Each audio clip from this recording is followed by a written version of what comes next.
In the summer of 1978, the quiet mountain community of Cascade Falls, Oregon, was unsettled by the disappearance of two young sisters. 11-year-old Emma Morrison and her 14-year-old sister Lucy had vanished without a trace during what should have been a peaceful family camping trip, leaving behind only a slashed tent and scattered belongings that spoke of unthinkable violence.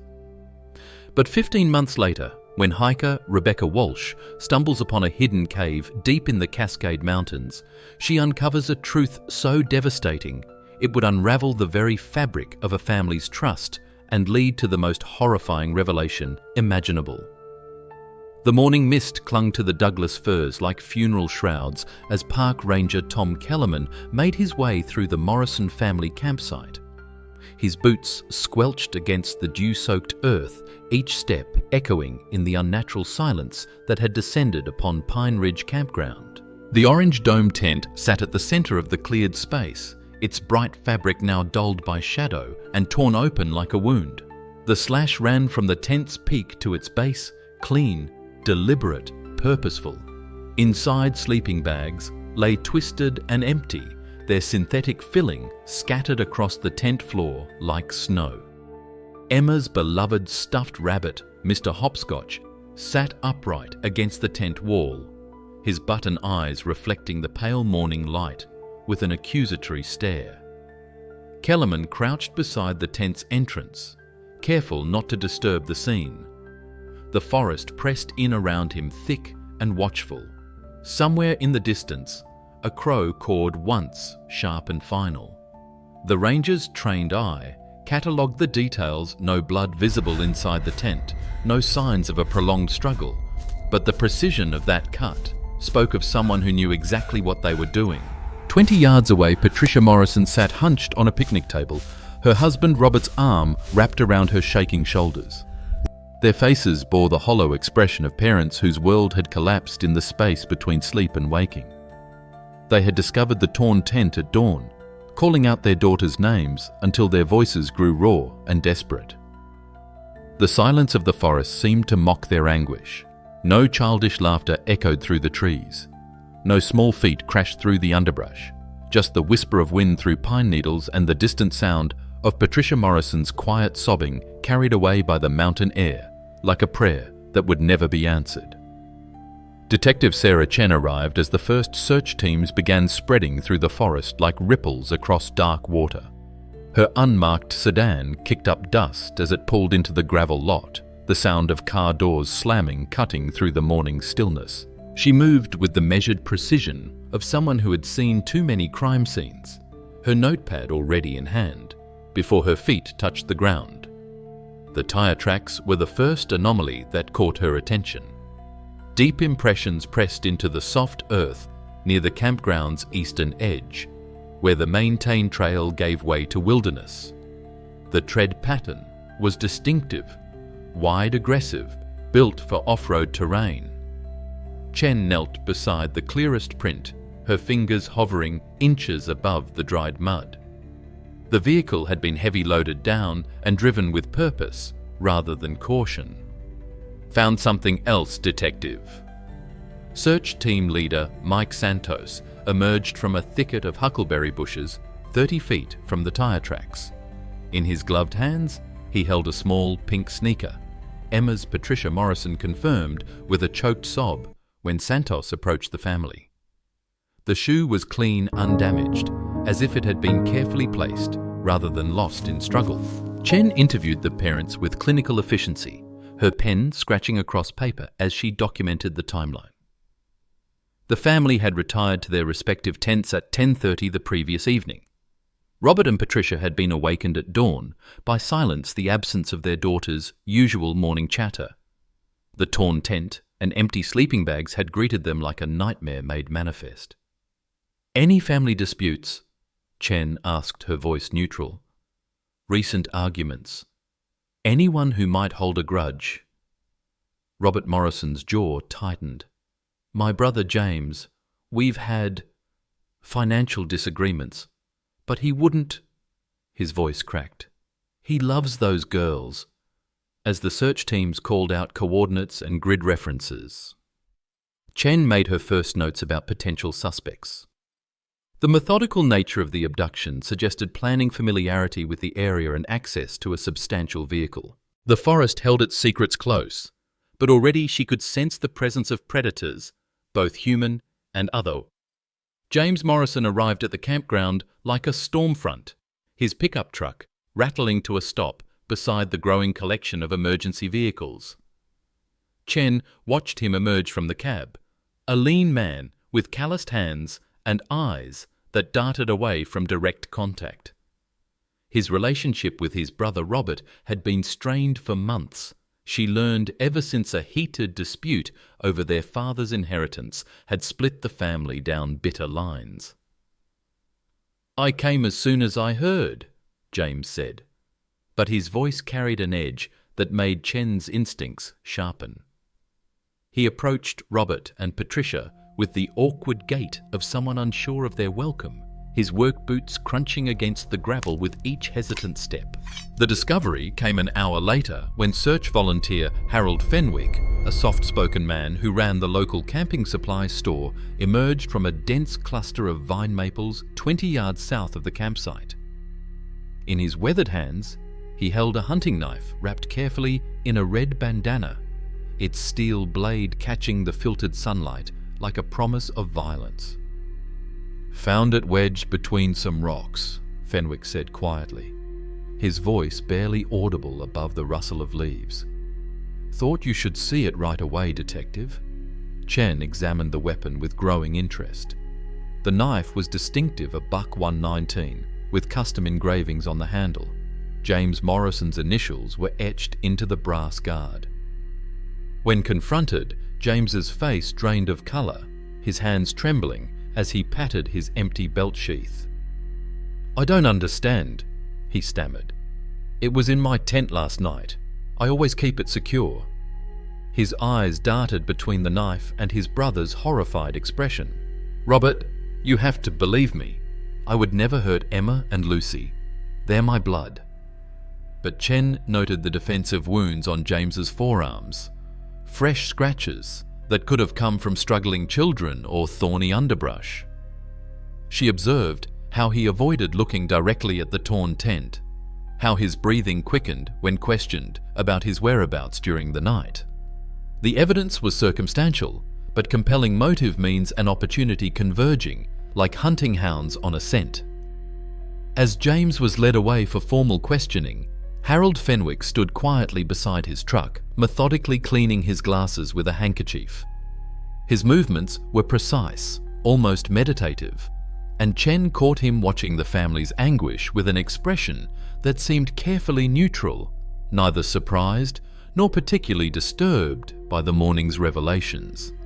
The boot prints emerged from the forest floor like accusations written in mud and decomposing leaves. Search dog handler Maria Santos called Chen over to examine the impressions her German Shepherd Rex straining against his leash as his nose worked the scent trail with urgent precision. The prints were size 12, deep and deliberate, with a distinctive wear pattern on the left heel that spoke of years spent navigating uneven terrain. "They lead northeast," Santos reported, pointing toward the dense canopy where old-growth cedars blocked out most of the afternoon light. "Rex is picking up something strong, human scent mixed with motor oil and sawdust." Chen followed the trail for 200 yards before the forest swallowed the path completely. The prints told a story of someone moving with purpose through terrain that would challenge most hikers. Whoever had made these impressions knew the forest intimately, could navigate its hidden passages even in darkness. Marcus Valdez lived in a converted logging cabin 6 miles deeper into the mountains, accessible only by a dirt road that hadn't seen maintenance in decades. Local residents described him as a ghost, a man who emerged from the woods only when necessity demanded purchasing supplies with cash and avoiding eye contact. He operated a small-scale logging operation, using outdated equipment, harvesting timber from his own land with the methodical precision of someone who preferred trees to people. When Chen and Deputy Morrison arrived at his property, they found Valdez splitting firewood behind his cabin, each swing of his maul precise and economical. His boots matched the prints exactly down to the worn left heel and the specific tread pattern pressed into the campground's soft earth. "Haven't seen any kids," Valdez said, when questioned, his voice rough from disuse. "Don't get visitors out here." But Chen noticed fresh scratches on his hands similar to those on James Morrison's arms. His truck, a battered Ford with heavy-duty tyres, sat parked beside a shed whose doors hung open to reveal logging chains, rope and tarps stained with what might have been tree sap. As they prepared to leave, Harold Fenwick appeared at the property's edge, explaining that he'd been delivering camping supplies to Valdez for years. "Marcus is harmless," Fenwick assured Chen, his voice carrying the quiet authority of a long-time resident. "Keeps to himself, but he'd never hurt children. I've known him since we were boys."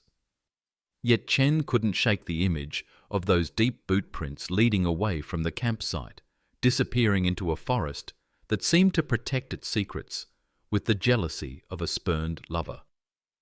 The reports began filtering in before Chen had even returned to town. 3 separate incidents over the past month, each involving a scraggly man with wild hair and violent tendencies who had been terrorizing isolated campers throughout the Cascade Range. The most recent victim, a young couple from Portland, described their attacker as thin but wiry, with prison tattoos covering his forearms and breath that reeked of cheap whiskey and rage. Tommy Briggs had been released from Oregon State Penitentiary 6 weeks earlier after serving 8 years for assault with a deadly weapon. His parole officer, Janet Reeves, painted a picture of a man consumed by bitterness and barely contained violence. He missed his last 2 check-ins. She told Chen over the phone, her voice tight with professional concern. Last known address was a transient camp near Highway 58, but that was cleared out by state police 3 days ago. The pattern was escalating. What had begun as simple theft from unattended campsites had progressed to intimidation, then outright assault. Briggs seemed to target families with children approaching their camps after dark, with wild stories and increasingly aggressive demands for food money or alcohol. Park rangers had been searching for him unsuccessfully for weeks. Chen studied the mugshot on her desk, a man whose eyes held the flat emptiness of someone for whom violence had become routine. Briggs matched the physical description provided by several witnesses, approximately 5'8", 150 pounds, with shoulder-length brown hair and a distinctive scar running from his left ear to his jaw. Harold Fenwick appeared in her doorway carrying 2 cups of coffee, his quiet presence a calming contrast to the escalating chaos of the investigation. "Thought you might need this," he said, settling into the chair across from her desk. "Terrible business about those girls." "You ever seen this man around town?" Chen asked, sliding Briggs's photograph across the desk. Fenwick studied the image, carefully adjusting his wire-rimmed glasses with deliberate precision. "Can't say that I have, detective, but with the camping season in full swing, we get all types passing through. Most folks are decent, but there's always a few who..." He paused, choosing his words carefully. "Well, who bring darkness with them, wherever they go." Outside, the afternoon shadows were lengthening, and somewhere in the vast wilderness surrounding Cascade Falls, 2 young girls remained lost in a forest that seemed determined to keep them forever. Harold Fenwick had lived in Cascade Falls longer than most residents could remember, arriving as a young man in the early 1960s, and gradually becoming as much a part of the landscape as the ancient cedars themselves. His camping supply store occupied a converted logging office on Main Street, its shelves stocked with everything from freeze-dried meals to emergency beacons. Locals trusted his recommendations, Implicitly, Harold knew every trail, every seasonal creek crossing, every hidden grove where a family might find perfect solitude. Now he stood beside Chen's improvised command post, a detailed topographical map spread across the hood of her sedan. His finger traced possible escape routes with the confidence of someone who had walked every ridge and valley for decades. If someone wanted to move 2 children quickly and quietly, he said, his voice thoughtful, they'd avoid the main trails. Too much foot traffic during camping season. Chen watched him work, noting how his recommendations aligned perfectly with the search team's findings. When Harold suggested checking the old mining roads to the north, they discovered fresh tire tracks. When he mentioned the seasonal hunter's cabin near Bear Creek, searchers found evidence of recent occupation, though no sign of the girls. "You seem to know everyone in this area pretty well," Chen observed as Harold rolled up the map with practiced efficiency. "Small community," he replied with a modest shrug. "Been selling gear to these folks for 20 years. Marcus Valdez has been coming to my store since he was a teenager, helping his father with timber sales. James Morrison bought that knife from me, special ordered it for his birthday 3 years ago. Even sold camping supplies to Tommy Briggs when he first got out of prison, though I had a bad feeling about that one." Harold's eyes held genuine concern as he continued. "These mountains can be unforgiving, detective. Plenty of places where someone could disappear forever if they knew where to look." He paused, cleaning his glasses again with that same methodical precision Chen had noticed earlier. "The girl's parents are good people. Patricia Morrison helped my late wife through her cancer treatments. They don't deserve this uncertainty." As Harold walked back to his truck, Chen found herself grateful for his assistance.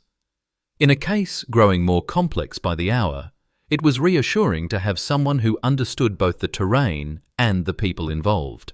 His quiet competence provided an anchor of stability in the midst of mounting chaos. What she didn't notice was how Harold's helpful suggestions consistently led search teams away from certain areas of the forest areas he knew intimately, where the silence ran deeper than mountain streams and secrets could rest undisturbed for years. 3 weeks passed like a slow hemorrhage, each day bleeding away another fragment of hope. The investigation had fractured into competing theories, each suspect carrying enough circumstantial evidence to fuel suspicion, but not enough to warrant charges. James Morrison remained in custody, his alibi for the night in question, camping alone 2 miles north of his family, impossible to verify. His knife had been found, but no fingerprints linked him definitively to the crime scene. Marcus Valdez submitted to questioning with the weary resignation of a man accustomed to being society's outsider. His boot prints matched those found near the campsite, but dozens of hikers used the same brand of work boots. The scratches on his hands came from blackberry thorns he claimed encountered while checking his timber boundaries. Without physical evidence placing him at the Morrison camp during the crucial hours, the district attorney refused to file charges. Tommy Briggs had vanished, completely dissolving into the forest like morning mist. Sightings came in daily, a scraggly man seen near a rest stop in Salem, a transient matching his description spotted at a truck stop in Bend, but each lead evaporated under scrutiny. The manhunt had expanded statewide, yet Briggs remained a ghost haunting the periphery of the investigation. The community began to fracture along lines of suspicion and fear. Parents pulled their children closer. Camping trips were cancelled and neighbours eyed each other with new wariness. The Morrison family retreated into isolation, their grief compounded by the knowledge that someone they knew, someone who might sit beside them in church or wave from across the grocery store, could be responsible for their daughter's disappearance. Harold Fenwick continued to assist the investigation with quiet dedication, organising volunteer search parties and coordinating supply deliveries to remote areas where teams operated. His store became an unofficial information hub where residents gathered to share theories and updates. "We need to stay strong for Patricia and Robert," He would tell anyone who stopped by his voice, carrying the gentle authority of a natural community leader. Chen found herself returning to his store, frequently drawn by his encyclopedic knowledge of local residents and terrain. Harold always seemed to know which areas had been thoroughly searched and which might warrant another look. His suggestions were invariably helpful, though they never seemed to produce the breakthrough everyone desperately needed. The forest kept its secrets, and somewhere in its depths, two young girls remained lost to a silence that grew more profound with each passing day. 15 months had passed when Rebecca Walsh took the wrong trail on a grey October morning, her hiking boots slipping on wet leaves as she descended into a ravine that didn't appear on any topographical map. The forest had reclaimed much of its tranquility since the Morrison sisters' disappearance. Tourists had returned. Families once again pitched tents beneath the towering pines, and the search teams had long since abandoned their methodical grid patterns. Walsh was an experienced hiker, accustomed to the Cascades' hidden passages and seasonal shifts. She had been following what appeared to be a deer path when the ground gave way beneath her feet, sending her sliding down a moss-covered slope into a depression she had never noticed during her previous visits to the area. The silence here felt different, heavier, more profound, as if the forest itself were holding its breath. The cave entrance was nearly invisible, concealed behind a curtain of sword ferns and blackberry vines that had grown thick and wild over the intervening months. Walsh might have missed it entirely, if not for the strange quality of the air that drifted from the opening stale and touched with something that made her stomach clench with instinctive revulsion. She called out, her voice echoing in the darkness before being swallowed completely. Using her cell phone's flashlight, Walsh stepped into the cave's mouth and immediately wished she hadn't. The beam illuminated a scene that would haunt her dreams for years to come: scattered bones bleached white by time scraps of fabric that had once been clothing, and the unmistakable glint of metal jewelry that caught the light like tiny accusations. In the cave's deepest recess, a sleeping bag lay, partially burned, its synthetic material melted and blackened. Beside it, protected somehow from the worst of the damage, was a small spiral notebook with crayon drawings still visible on water-stained pages.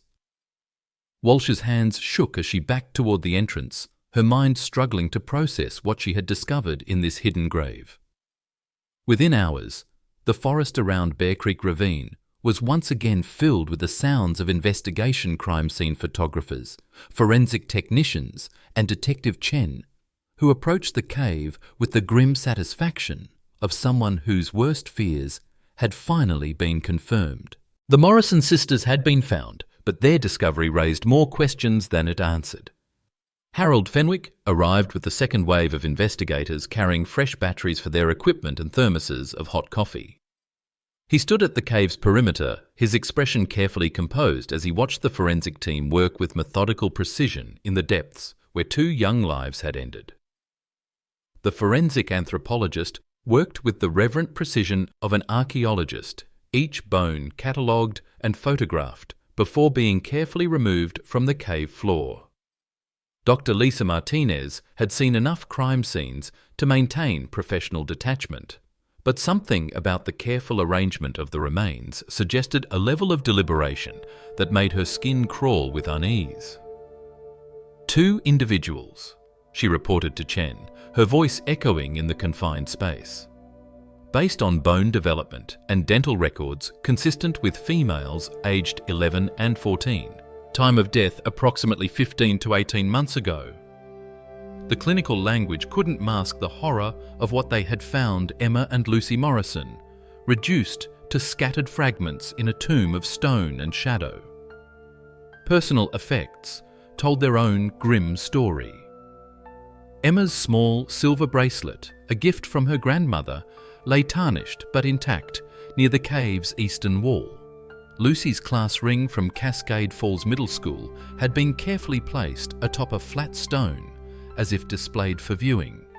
Most disturbing was the sleeping bag deliberately burned but not completely destroyed. Its partial destruction, suggesting either interrupted panic or calculated symbolism.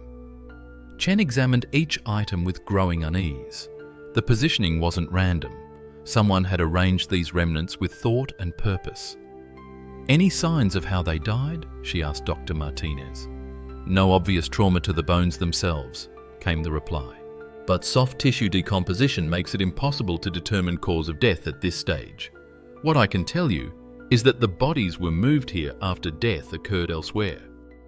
Outside the cave, Harold Fenwick distributed coffee and sandwiches to the exhausted forensics team with quiet efficiency. His presence had become so natural over the months of investigation that no one questioned his access to the crime scene perimeter. He moved among the investigators like a helpful shadow, offering assistance and gathering information with the practiced ease of someone accustomed to being overlooked. "Terrible thing," he murmured to Chen as she emerged from the cave, her face pale from hours in the stifling darkness. "At least the family will have closure now. Sometimes that's all we can hope for." Chen nodded absently. Her attention focused on the evidence bags being loaded into vehicles. She had noticed Harold's tendency to appear whenever significant developments occurred, but attributed it to natural community concern rather than anything more sinister.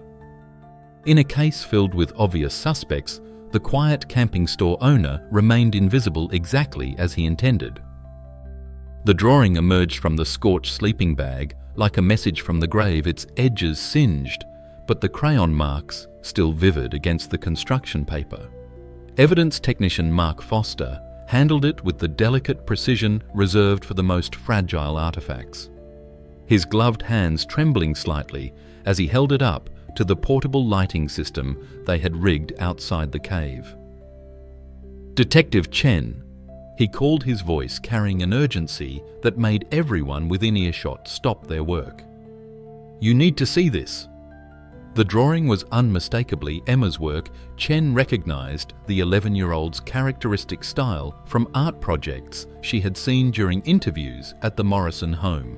Bold crayon strokes depicted a man with wire-rimmed glasses and thinning brown hair, standing beside what appeared to be a camping supply store. The figure wore a blue flannel shirt and held what looked like a rope in one hand and a camping lantern in the other. At the bottom of the page, in Emma's careful block letters, were the words, "Mr. Harold helped us."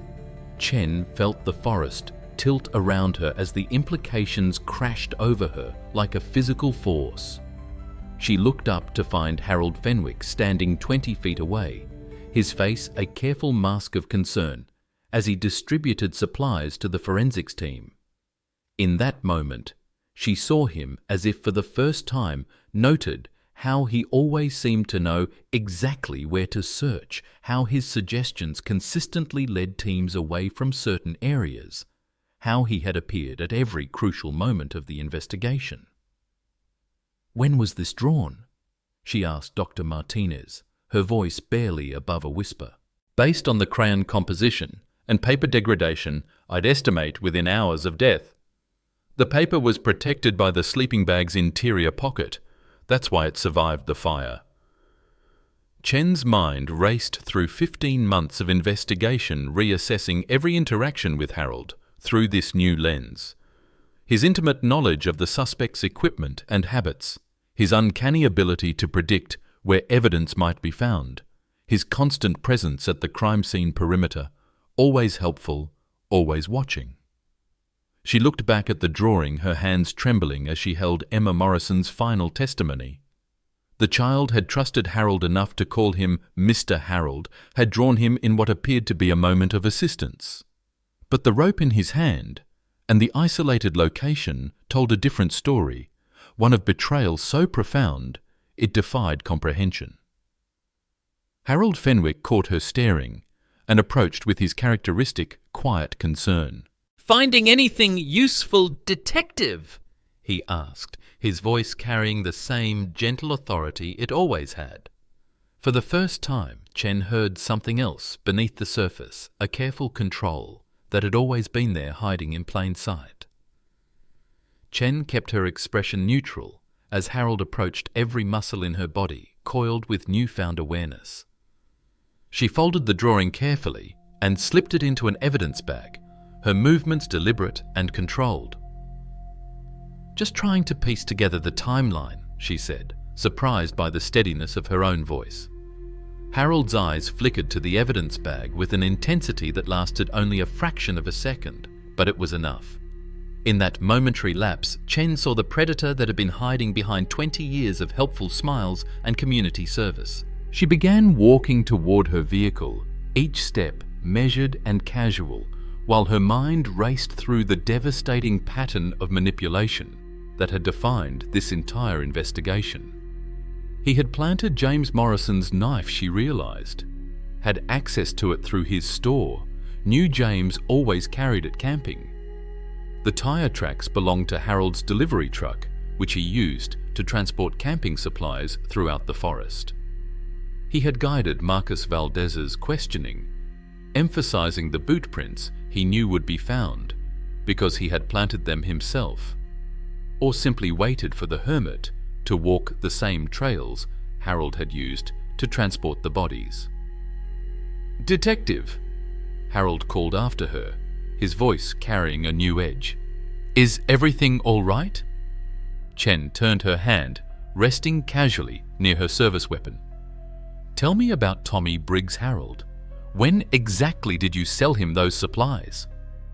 The question hung in the air like a trap finally springing shut. Harold's face underwent a subtle transformation, the concerned mask slipping to reveal something cold and calculating beneath. "I'm not sure I understand what you're suggesting," he said carefully. "Emma Morrison drew this picture before she died," Chen said, holding up the evidence bag. "She trusted you right up until the end, didn't she? Called you Mr. Harold, just like all the kids in town." Harold's breathing changed, becoming shallow and rapid. His gaze darted toward the forest, measuring distances and escape routes with the practiced eye of someone who had planned for this moment. "Children's drawings can be misinterpreted," he said, but his voice had lost its gentle authority, revealing the hollow manipulation that had always lurked beneath. "You guided this entire investigation." Chen continued, her hand now openly resting on her weapon. "Led us to every suspect, planted every piece of evidence, even convinced us that Tommy Briggs existed. But there never was a drifter, was there?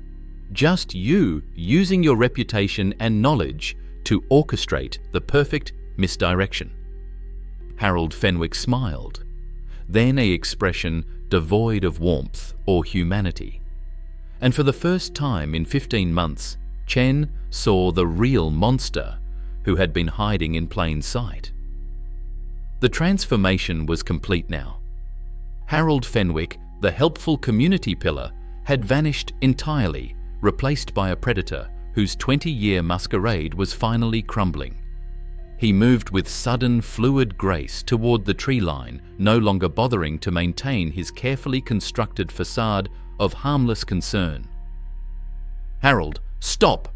Chen commanded, drawing her weapon, as backup units responded to her radio call.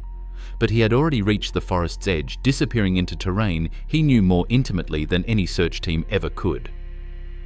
The chase lasted only minutes. Harold's knowledge of the wilderness meant nothing against trained officers with radios and coordinated positioning. They found him crouched beside Bear Creek, his hands bloody from scrambling through blackberry thorns, his wire-rimmed glasses hanging crookedly from one ear. As they cuffed him, Harold's composure cracked completely. The careful control that had defined his public persona dissolved into something raw and desperate. "They trusted me," he said, his voice breaking with what might have been grief or satisfaction. "Emma showed me her drawings. Lucy told me about her crush on Billy Patterson. They came with me willingly when I said their parents needed help." Chen felt bile rise in her throat as the full scope of his betrayal became clear. "You used their trust to lure them away from the campsite." "I never meant for it to go so far," Harold continued, but his eyes held no genuine remorse, only the self-pity of someone caught in an elaborate lie. They were going to tell. Emma saw things in my truck she shouldn't have seen. Pictures, souvenirs from other camping trips, other families. The confession spilled out in fractured pieces as they transported him back to town. Harold had been hunting for years, using his position to identify vulnerable targets and his wilderness expertise to dispose of evidence. The Morrison sisters weren't his first victims. They were simply the ones whose disappearance had attracted too much attention, forcing him to orchestrate an investigation designed to implicate everyone except himself. He had manipulated evidence with surgical precision, planted the knife he had sold to James Morrison, guided Marcus Valdez to walk the exact trails where his boot prints would be discovered. Even Tommy Briggs had been a fiction, a composite character Harold had created using details from multiple parolees, designed to give investigators a phantom to chase through the wilderness. The monster had hidden behind 20 years of community service, using trust as his most effective weapon. In the end, it was a child's innocent drawing that had finally unmasked the wolf who had been living among them all along. 6 months later, Detective Sarah Chen stood outside the Cascade Falls courthouse as Harold Fenwick was led away in shackles, his life sentence, ensuring he would never again walk free among the communities he had terrorized. The media circus had finally died down, leaving behind a town struggling to rebuild trust in the familiar faces that populated their daily lives.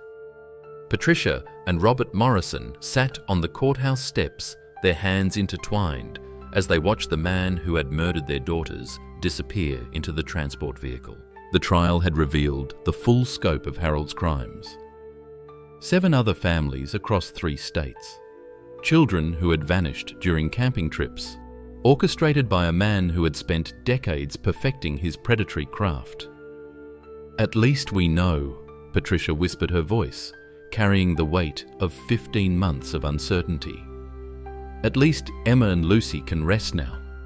Chen approached them carefully, understanding that justice and healing were separate journeys requiring different kinds of strength. The Morrison sisters had been laid to rest in Cascade Falls Cemetery 3 weeks earlier, their graves marked by simple headstones surrounded by wildflowers that the community replaced each week. As they prepared to leave the courthouse, Chen looked at the building one last time, thinking of Emma's, drawing the final testimony that had exposed a monster hiding behind decades of carefully constructed kindness. The real journey was just beginning for everyone Harold Fenwick had touched with his deception. Survivors would need years to process the betrayal, to learn how to trust again when evil had worn such a familiar face. In the end, that was the lesson: evil might hide behind familiar faces, but love and community endurance could ultimately expose even the most carefully concealed predators. The people of Cascade Falls would be more vigilant now, more protective of their children, but they would not let fear destroy the connections that made their mountain community strong.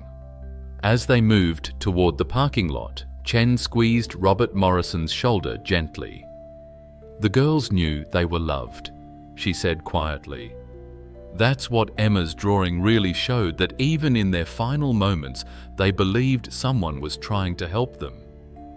"They're still helping us," Robert replied, his voice steady despite the tears in his eyes. "Teaching us to look more carefully, to protect each other better." They stepped toward healing, toward a future they would build one day at a time, carrying Emma and Lucy Morrison's memory as both warning Thank you and for listening blessing to in the Brody's mountain Stories. air that would Until we always meet whisper again. their names.